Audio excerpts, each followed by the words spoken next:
Hello friends. हम लोग बात कर रहे थे अब तक लर्निंग की। लर्निंग में आज हम थर्ड पार्ट पूरा करते हैं और इसमें आता है आज अनुकरण, इमिटेशन। अनुकरण चेतना स्तर की वह प्रक्रिया है जिसमें व्यक्ति दूसरों के व्यवहार की पुनरावृत्ति करता है। इसमें दूसरे व्यक्ति के समान व्यवहार को प्रत्यक्षीकरण उत्तेजना का कार्य करता है। अनुकरण एक प्रकार का सामाजिक और सीखा हुआ व्यवहार है। इसमें व्यक्ति दूसरे व्यक्ति की बातचीत, चलने का ढंग, बालों, कपड़ों या फैशन आदि को नकल करता है। लगभग प्रत्येक के सीखने में अनुकरण का महत्व है। छोटे बच्चे घर में बड़े व्यक्ति को पढ़ते लिखते देख स्वयं भी उसी प्रकार की नकल करते हैं। कभी कभी तो बच्चे कलम से लिखने की भी जिद करते हैं, लेकिन उन्हें लिखना बिल्कुल नहीं आता। बच्चे परिवार के सदस्यों की ही नकल नहीं करते, बल्कि अपने खेल के साथियों और अध्यापक आदि के अनुकरण भी करते हैं। बच्चे ही नहीं, बड़े व्यक्ति भी दूसरे व्यक्तियों के विभिन्न व्यवहारों का अनुकरण करते। आधुनिक युग में महापुरुषों के अनुकरण करते कम लोग मिलेंगे, लेकिन सिनेमा अभिनेता और अभिनेत्रियों के अनुकरण करते लोग कहीं भी देखे जा सकते हैं। यह अनुकरण अभिनेताओं की पोशाक, मतलब उनका ड्रेसिंग सेंस, केश मतलब हेयरिंग स्टाइल, और किस तरीके से वो मनी इन्वेस्टमेंट वगैरह में इंटरेस्ट लेते हैं या करते हैं, इन सब में उनका ज़्यादा इंटरेस्ट रहता है। खेल का भी अनुकरण ज़्यादातर किया जाता है, जिसमें आपने देखा हो कि जब हॉकी का मैच स्टार्ट होता है तो कितने लोग सिर्फ उसे देख सुनकर ही खुश हो जाते हैं और खेल कर अपनी हैप्पीनेस को जाहिर करते हैं। अब हम जानते हैं इम्पोर्टेंस ऑफ इमिटेशन, अनुकरण का महत्व। अनुकरण का सामाजिक जीवन में निम्नलिखित महत्व है। पहला है अधिगम तथा सामाजिक अधिगम में महत्व। अनुकरण के द्वारा व्यक्ति अनेक बातों का अधिगम करता है या सीखता है। सामाजिक अधिगम में तो अनुकरण का बहुत अधिक महत्व है, क्योंकि व्यक्ति सामाजिक अधिगम का अधिकांश भाग अनुकरण के द्वारा ही सीखता है। प्रारंभ में सामाजिक अधिगम बालक अनुकरण के आधार पर अपने परिवार से सीखता है। आयु बढ़ने के साथ साथ अपने खेल के साथियों, पड़ोस और विद्यालय के साथियों और शिक्षकों आदि से सीखता है। अधिगम समाज के द्वारा और समाज की भाषा, रीति रिवाज, सामाजिक आदर्शों आदि को अधिकांशतः व्यक्ति अनुकरण के ही आधार पर सीखता है। दूसरा आता है सामाजिकरण और व्यक्तित्व के विकास में अनुकरण का महत्व। उपरोक्त विवरण से यह संकेत मिलता है कि बालक के सामाजिकरण अनुकरण में अनुकरण का जो महत्व है, अनुकरण के आधार पर बालक के अधिकांश आदर्श, मूल, रीति रिवाजों, प्रथाओं, धर्म आदि की बातें सीखता है। सामाजिकरण की प्रक्रिया में अनुकरण अपने परिवार सदस्य, पड़ोसी, स्कूल साथियों, अध्यापक आदि का तो करता ही है, उसके साथ साथ संपर्क में आने वाले अन्य तमाम लोगों का भी अनुकरण कर समाज के आदर्शों, विचारों और मूल्यों को सीखता है। सामाजिकरण के अतिरिक्त व्यक्ति के विकास में भी अनुकरण का महत्व है।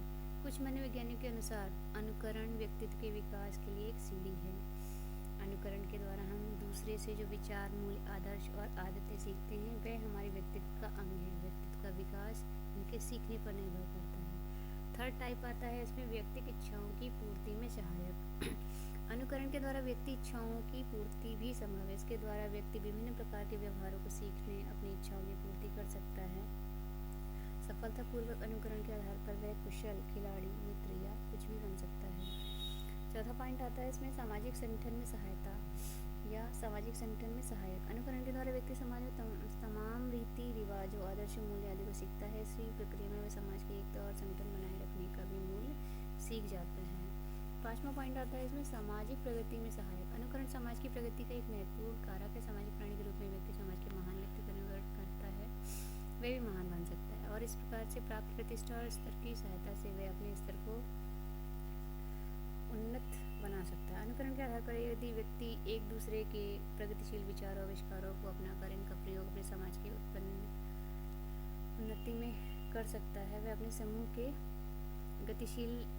प्रगतिशील लोगों के व्यवहार एवं प्रगतिशील विचारों का अनुकरण करके समाज या समूह की प्रगति में सहायता कर सकता है। टार्डे सामाजिक के अनुसार सामाजिक जीवन में अनुकरण के महत्व को स्वीकार करते हुए कहा है कि सोसाइटी इज इमिटेशन, और उसने ये भी कहा है कि it is the key to the social mystery. ठीक है, अब हम जानते हैं अनुकरण के सिद्धांत, theories of imitation. Theories of imitation, अनुकरण के सिद्धांत, बेगा हट तथा टार्ट के सिद्धांत आज भी कुछ प्रचलित पुस्तकों में विद्वान, परंतु आज चूंकि नए नए सिद्धांतों का प्रतिपादन हो चुका है, इन सिद्धांतों का केवल ऐतिहासिक महत्व रह गया। अनुकरण में कुछ प्रचलित सिद्धांत प्रमुख हैं, जिनमें से आता है थॉर्नडाइक का सिद्धांत। थॉर्नडाइक ने अपने पशु मनोविज्ञान संबंधी प्रयोगों के आधार पर अनुकरण को एक सीखी हुई यांत्रिक मैकेनिज्म बताया है, जिसके द्वारा प्रेरणाओं को संतुष्ट किया जाता है। इसके अनुसार उन व्यवहारों का अनुकरण कम किया जाता है जो समाज के द्वारा तिरस्कृत हैं या घृणित समझे जाते हैं। यह देखा गया है कि समूह या समाज जिन व्यवहारों की प्रशंसा अधिक करता है, अन्य रूप में पुरस्कृत व्यवहारों का ही अनुकरण किया जाता है। मिलर तथा डोलार्ड उनके सिद्धांत के अनुसार उन्होंने अपने अध्ययनों में बच्चों को प्रयोज्य के रूप में चुना, क्योंकि बच्चों में अनुकरण व्यवहार सर्वाधिक पाया जाता है। उन्होंने यह देखा कि लोग उस समय अनुकरण करते हैं जब अनुकरण उन्हें संतुष्टि दिलवाता है। उसने अपने अध्ययनों के आधार पर 3 प्रकार के अनुकरण बताए: simple imitation, match dependent behaviour तथा कॉपिंग। बंद्यूरा का जो सीखने का सिद्धांत है अनुकरण वाला, उन्होंने कहा है, उनके साथियों के माध्यम से कहा गया है कि बंद्यूरा उनके साथियों ने नर्सरी स्कूल के बालकों पर प्रयोग किया और ये देखा कि बालकों ने उस मॉडल व्यक्ति का अनुकरण अधिक किया जिसको आक्रामक व्यवहार के लिए पुरस्कृत किया गया था। बालकों ने उन मॉडलों का अनुकरण नहीं किया जिनमें मॉडल आक्रामक व्यवहार के लिए दंडित होता है। बालकों ने मॉडल के उस व्यवहार का भी अनुकरण नहीं किया जिसमें मॉडल न आक्रामक व्यवहार करता, न पुरस्कृत व्यवहार, न पुरस्कार और दंड ही पाता है। फोर्थ आता है थ्योरी ऑफ इमिटेशन में अनुकरण संबंधी अध्ययनों का सार। सीखने के विभिन्न सिद्धांतों के प्रतिपादन के फलस्वरूप 1920 तक अनुकरण के मूल प्रवृत्त्यात्मक सिद्धांत का महत्व समाप्त हो चुका था। ऑलपोर्ट, पियाजे, माउरर के अनुकरण में साहचर्यात्मक तथा प्राचीन अनुबंध की कुछ मैकेनिज्म को महत्व दिया गया, जिसमें एसोसिएशन और कंडीशनल संबंधी जो अध्ययन थे उन पर ध्यान दिया गया। दूसरी ओर मिलर, डोनाल्ड तथा स्किनर ने नैमित्तिक अनुबंध, इंस्ट्रूमेंटल कंडीशनिंग को महत्व दिया। बंद्यूरा के अनुसार अनुकरणात्मक सीखने के लिए संवेगात्मक घटनाओं को संयुक्ता आवश्यक है और दूसरी ओर अनुकरणिक व्यवहार के पुनर्गठन की प्रवृत्ति भी एक महत्वपूर्ण कारक है। अब जानते हैं methods of learning. Management of learning अधिक व्यवस्था से संबंधित विभिन्न प्रयोगात्मक अध्ययनों के फलस्वरूप अनेक नियमों, सिद्धांतों तथा तथ्य आदि का पता लगा है। इन नियमों, सिद्धांतों आदि के आधार पर अधिगम की उपलब्धि सरल हो गई। भिन्न भिन्न अधिगम कार्यों में भिन्न भिन्न अधिगम पद्धतियाँ उपयोगी हैं, जिनमें से प्रमुख हैं। फर्स्ट आता है आपका संकलित तथा वितरित विधि, मैच एंड डिस्ट्रीब्यूटेड मेथड्स। सामान्यतः कार्यों के अधिगम में संकलित और वितरित विधियों का प्रयोग किया जाता है। संकलित अधिगम विधि में किसी विशेष सामग्री को विश्राम के बिना निरंतर प्रयोग के द्वारा एक ही सत्र में सीखते हैं। वितरित अधिगम विधि में किसी विशेष सामग्री को विश्राम सहित तथा वितरित प्रयासों के द्वारा अलग अलग क्षेत्रों में सीखते हैं। अधिगम के इन दो विधियों का प्रयोग प्राचीन काल से हो रहा है। प्रायोगिक अध्ययनों में देखा गया है कि कुछ कार्यों में संकलित विधि उपयोगी है तो कुछ में वितरित विधि। किस विधि का प्रयोग कब करना है, यह मुख्यतः प्रयोग और अधिगम में की जाने वाली विशेष सामग्री की प्रकृति पर भी निर्भर करता है। मैकगेस तथा इरियन के अनुसार इस विधि के संबंध में कुछ निष्कर्ष निकाले गए हैं। पूर्ण विधि उतनी ही अधिक लाभदायक होती है जितनी कि अधिगम करता अधिक बुद्धिमान होता है। दूसरा आता है अधिक अभ्यास करने पर ही पूर्ण विधि अधिक लाभप्रद प्रतीत होती है। थर्ड इसका निष्कर्ष है जब सामग्री सार्थक होती है तथा सामग्री संबद्धता होती है तब पूर्ण विधि अधिक लाभप्रद होती है। फोर्थ पॉइंट है इसका खंड विधि में विशेष सामग्री को अलग अलग खंडों में याद करने के बाद जोड़ना पड़ता है, जिससे समय अधिक नष्ट होता है। फिफ्थ आता है कठिन एवं निरर्थक विषय सामग्री में खंड विधि अधिक लाभप्रद होती है। रोहरर ने अपने प्रयोगों में देखा कि अनुबंध की शक्ति प्रबल होती है, विलोम में संकलित विधि श्रेष्ठ है, परंतु अनुबंध की शक्ति जब कम होती है तब विलोम संकलित और वितरित में समान रूप से होता है। एरिक्सन ने भूल भुलैया के अधिगम में संकलित और वितरित विधियों की सहायता से अधिगम कराया। उसने देखा कि वितरित अधिगम विधि द्वारा भूल भुलैया के अधिगम में संकलित विधि की अपेक्षा आधे प्रयास लगे तथा त्रुटियां भी आधी हुई। अब हम जानते हैं इसकी दूसरी विधि। अभी तक हमने जाना संकलित तथा वितरित विधि, मैच एंड डिस्ट्रीब्यूटेड मेथड। अब जानते हैं पूर्ण तथा अंश विधि, होल एंड पार्ट मेथड। इसमें आता है पूर्ण विधि का अर्थ है कि अधिगम सामग्री प्रारंभ से अंत तक एक बार दोहरा लेने के बाद तब उसे पुनः दोहराकर अधिगम करना ही पूर्ण विधि है। अंश विधि का अर्थ है कि सभी सामग्री को पहले संपूर्ण अधिगम सामग्री को कुछ अंशों में विभक्त किया जाता है, जबकि प्रत्येक अंश को अलग अलग अधिगम करने के बाद सभी अंशों को एक साथ अधिगम कर अधिगम कार्य को संपन्न कर लिया। उपरोक्त पूर्ण विधि नाम से ही स्पष्ट है। यह पूर्ण विधि का ही एक प्रकार है। इस विधि में अंश विधि की भी विशेषता शामिल है।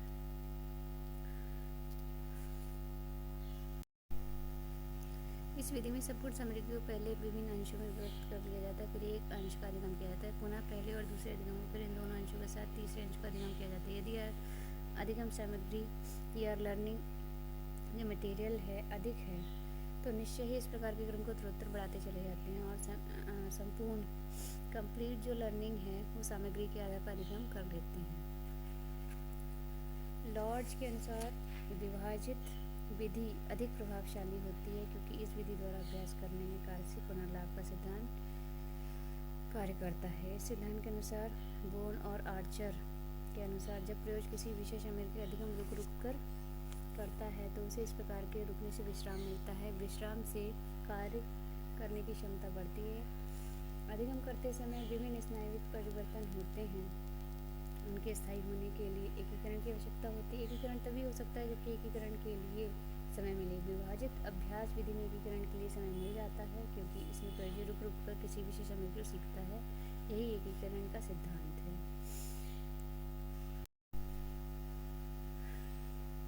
क्राफ्ट्स ने अंक अक्षर प्रतिस्थापन लेटर डिजिटल सब्स्टिट्यूशन की सहायता से अंश और पूर्ण विधियों की विशेषता ज्ञात करने के लिए प्रयोग किए हैं। उसने अपने प्रयोग में देखा कि पूर्ण विधि अधिक उपयोगी नहीं है। एक मानव प्रयोग में क्राफ्ट्स ने देखा कि ताश छाटने की विधि द्वारा सीखने में प्रयोज्य यदि पूर्ण विधि से सीखता है तो उसे अंश विधि की अपेक्षा कम समय लगता है। सभी अध्ययनों के आधार पर यह निष्कर्ष निकलता है कि पूर्ण अथवा अंश विधि की उपयोगिता इस बात पर निर्भर करती है कि अधिगम सामग्री का स्वरूप क्या है। अब जानते हैं लर्निंग स्किल्स, कौशलों के सीखने के क्षेत्र में पूर्ण और अंश विधि से संबंधित अध्ययन। भूल भुलैया पर पूर्ण तथा अंश विधि से सीखने में कौन सी विधि श्रेष्ठ है, यह इस बात पर निर्भर करता है कि भूल भुलैया या जो भूल भुलैया द्वारा सीखा जाने वाला कार्य है कितना लंबा है, अधिगम कार्य में कितना भाग है, अधिगम कार्य के कितने भाग हैं। छोटे अधिगम कार्य को विभिन्न अंशों में बांटना व्यर्थ है। कुछ का यह भी कहना है कि लंबे अथवा बड़े कार्यों का अधिगम करते समय प्रयोज्यों का यह अनुभव होता है कि उसने अभी कुछ याद ही नहीं किया है। ब्राउन के अनुसार संगीत का अध्ययन अपने प्रयोगों में उसने देखा कि पियानो को धीमी गति से बजाने पर सभी विधियों का प्रभाव एक समान होता है, परंतु तीव्र गति से पियानो बजाने में केवल पूर्ण विधि द्वारा ही अधिक सफलता पाई जाती है। लर्निंग मेथड में थर्ड है सक्रिय तथा निष्क्रिय विधि, एक्टिव एंड पैसिव मेथड। जब ब्रह्म वातावरण में ध्यान को विचलित करने वाले कारक विद्वान होते हैं उस समय सक्रिय विधि अधिक उपयोगी होती है, अन्यथा निष्क्रिय विधि उपयोगी होती है। जब अधिगम सामग्री कठिन होती है और अधिगम सामग्री के लिए अधिक ध्यान की आवश्यकता होती है तब निष्क्रिय विधि विशेष रूप से उपयोगी होती है। फोर्थ जो इसकी मेथडोलॉजी है लर्निंग की, मेथड्स ऑफ लर्निंग में फोर्थ पॉइंट आता है कंठस्थीकरण। कंठस्थीकरण या रिटन विद्या, जब किसी चीज़ को जल्दी याद करना होता है तो पुनरावृत्ति करके विशेष सामग्री को याद करना, बार बार रिपीट करना ही कंठस्थीकरण कहलाता है। विशेष सामग्री समझ में नहीं आती है तो वह उसे बार बार पढ़ करके रट करके याद करते हैं। अध्ययनों में देखा गया है कि कठिन विशेष सामग्री जब रट रट करके याद की जाती है तो उसकी स्मृति अस्थायी होती है, अतः कठिन विशेष सामग्री स्थायी रूप से याद करने के लिए आवश्यक है कि उसे पहले समझा जाए, फिर उसे चाहे रट कर ही क्यों नहीं याद किया जाए। आज ये हम यहीं क्लोज़ करते हैं और नेक्स्ट इसका जो अभी हमारे रह गए हैं लर्निंग प्रोसेस में थ्योरी ऑफ लर्निंग, उस पर बात करना रह गया है, जो कि हम उम्मीद करते हैं फोर्थ पार्ट में कंप्लीट हो जाएगा। ठीक है, तो अगर पसंद आया आपको तो प्लीज़ सब्सक्राइब कीजिए, लाइक कीजिए, शेयर कीजिए और हम मिलते हैं नेक्स्ट पार्ट में। इसके फोर्थ पार्ट होगा थ्योरीज ऑफ लर्निंग। ठीक है, thank you all of you.